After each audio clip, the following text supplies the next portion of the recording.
let's talk about 5 steps that you can do to overcome any kind of fear. And I wish I would have known that sooner, so I wouldn't have been struggling with all my fears. Step number 1 is to identify your fear.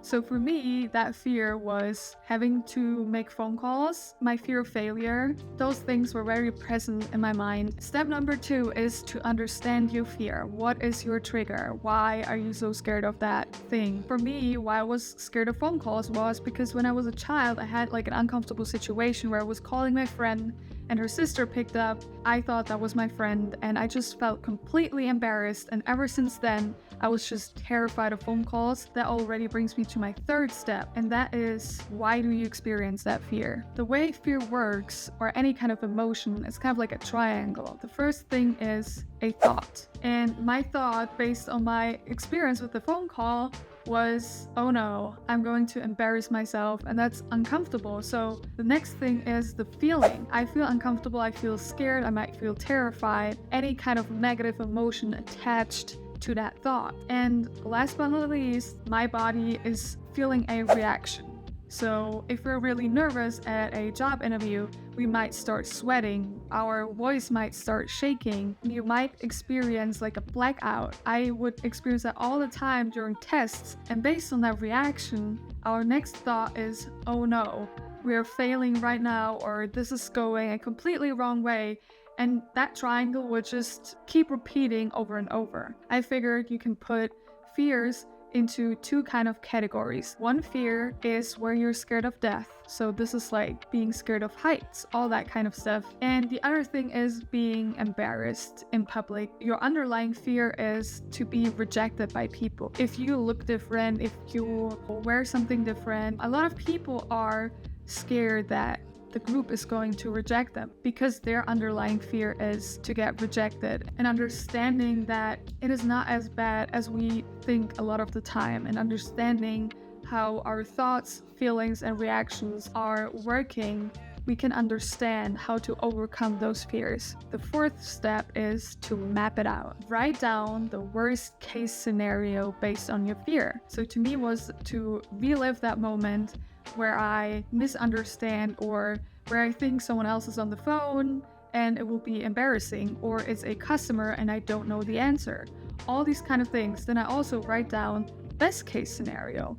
What is the best thing that can happen, especially when it comes to phone calls? Phone calls are way faster than reaching out to everyone through email, and sometimes we need fast replies.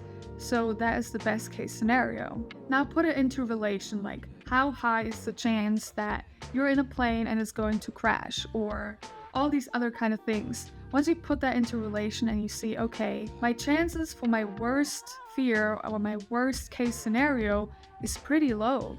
And you just need to keep on repeating yourself. And then another thing that you can do is, especially when it comes to the first case scenario, if you're scared that you will think someone else is on the phone and a person picks up and they're not saying their name, you could ask, am I speaking to blah blah? Like, those things will help you to not end up in your worst case scenario. Or if you're scared that you don't know what to reply to your customer, you can practice saying certain sentences like, I don't know the answer to this right now. I will get back to you in a couple of minutes after I figured out the answer to that, and then I will call you back. That is something like very easy sentences that you can practice so your worst case scenario doesn't happen, so your mind will not even feel those kind of emotions that you're feeling. And last but not least, you need to put all of that into practice and into action, because that is the only way that you can complete this and get over that fear that you're having. Which means if you're scared of phone calls, the first 50 phone calls will probably all feel similar, scary, but maybe it's the 51st phone call that you will feel more relaxed, or the 100th phone call. Like, this is different with everyone else, but this is the only way that you can overcome it.